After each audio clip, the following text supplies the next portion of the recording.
So good day, sir. So today I'm going to present our project or progress of our project in UAD. And let me introduce myself first. I'm Rolls Testa Paneda Jr. from BSIT 3A. And now let's go to presenting our project.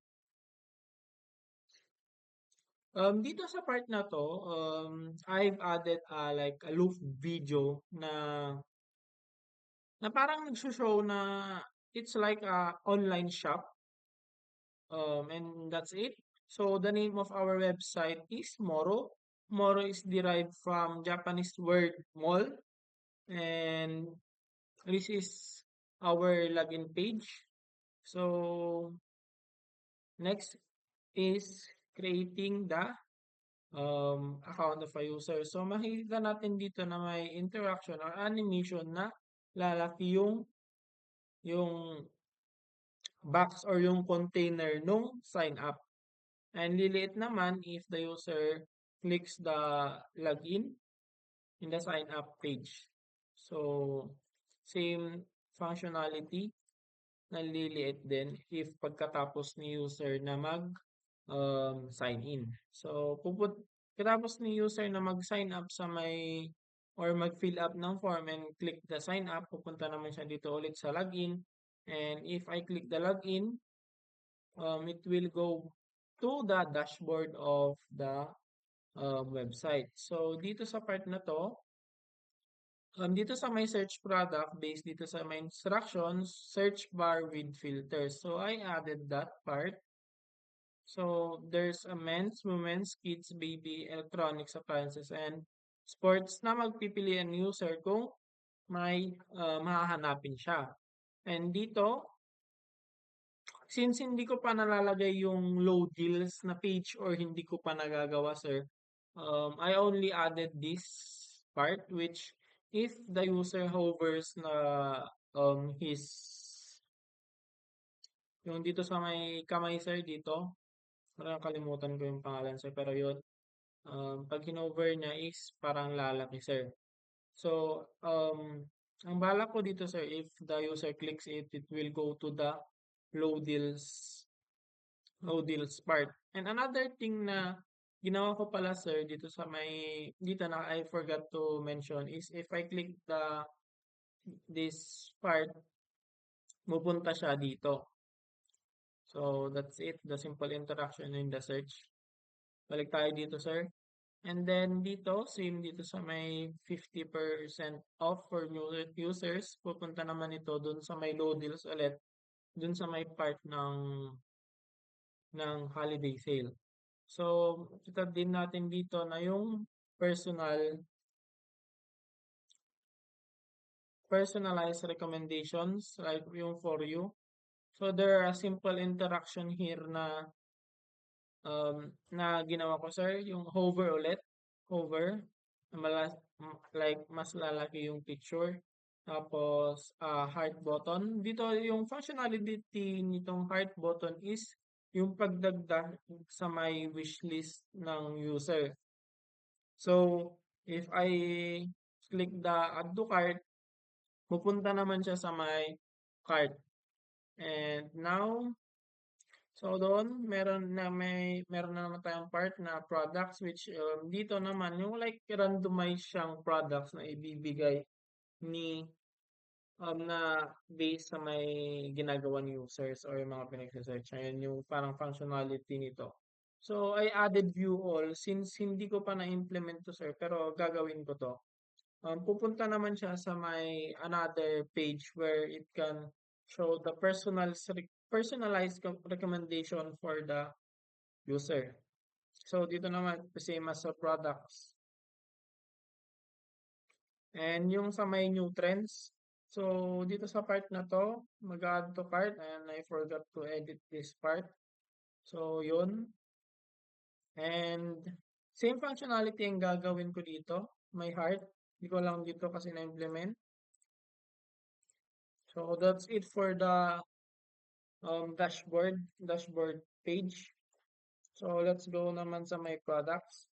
So, dito naman sa products, meron ulit tayong search.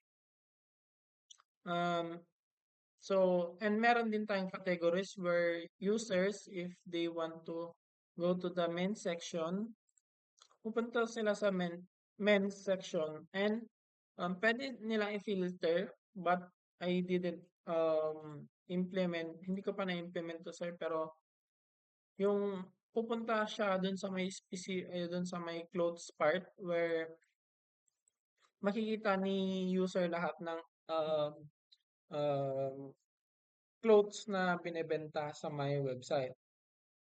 So, same as the pants. So, same functionality dun sa may home button, ay dun sa, I mean, sa home page na pwedeng mag-add to, add to your wish list and add to cart. So, another interaction na ginawa ko dito is dito sa may part na to, kung mag-hover is magkaganyan, sir. And kung clinic mo yan, pupunta or babalik siya dun sa may product page. So, that's it for the product. Let's go to the navigation bar naman. So, dito sa part na to, kung mag-hover is lalaki. And another thing na dinagdag ko dito sa may parang interaction dito, na if yung sa user nasa page siya, or like for this, nasa product page ako, hindi lalaki yung page na, or yung uh, itong part na to hindi lalaki since nandun, yun parang yung indication na nandun si user sa page na yon. So, for this, for example, if I go home, hindi yan lalaki since nandun tayo sa my home page. Lalaki lang yung products, low deals, wishlist, orders, yung add to cart, ay yung cart ni user, and yung sa may lagat button. So, hindi ka nalilakayan tong since profile lang naman siya. So, let's go back in, I mean, let's move on to the profile profile part. So, dito sa part na to, um, if the user clicks this, like for example, galing siya sa may home or dun sa product, pupunta siya dito sa may um, profile ni user where pupunta siya doon or magpapakita yung my account whatsoever, etc. Dito sa part na to, pwede ma-edit ni user yung pangalan niya, yung delivery address na gagamitin ni user. So, dito pwede, and magsisave, select, tapos pwede din palitan ni user yung select, I mean yung profile niya. So, another interaction na ginawa ko dito that if the users go to for example, in the notification part, um, makikita natin na mawawala yung or magiging lighten lang dito. And if I click that, go to that page, parang magiging, ano siya sir, parang malalagyan, parang ganon. And another thing na interaction na ginawa ko dito, walang makikita edit profile since nag-edit na tayo ng profile dito sa may part na to. And if we go to the notifications part, um, magpapakita yung edit profile kasi wala tayo dun sa may pinag-editan ng profile. Same interaction in the order history na para malalagyan yung or ma-fill up yung icon.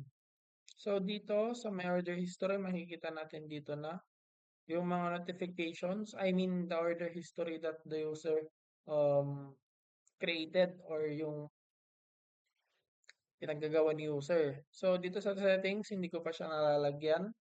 And dito naman sa may customer service, hindi ko pa nalalagyan yung fax niya. But, for example, nag-enter si user ng message.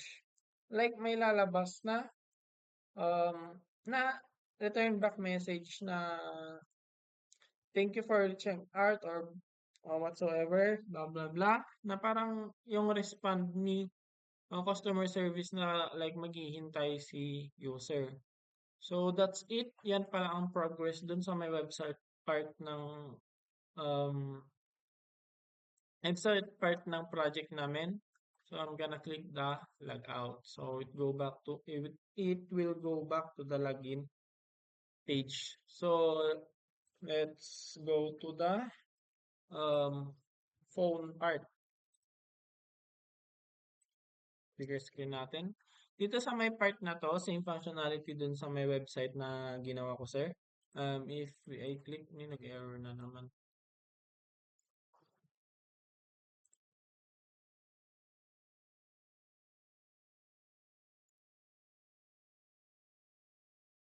Wala. Open ko na lang yung yanan ni Kan sa akin, sir. Sorry for that. So, ito yung ginawa ni Mr. Lagmay na Kan kasi siya yung nakatoka doon sa may part ng phone, sir.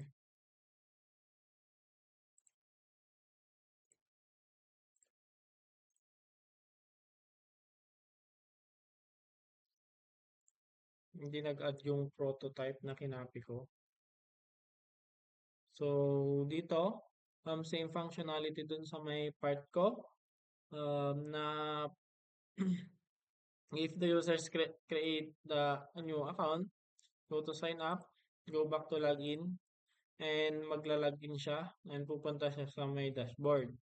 So, dito sa part na to, hindi pa nalalagyan ni Mr. Lagmay yung filtering, but he added some features na for you, yung new in deals.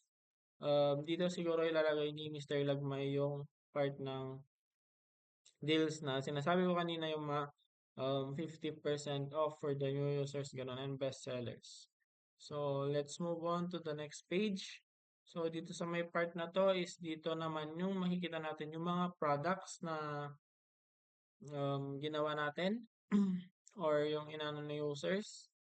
So, there's some categories, men, women, home, beauty.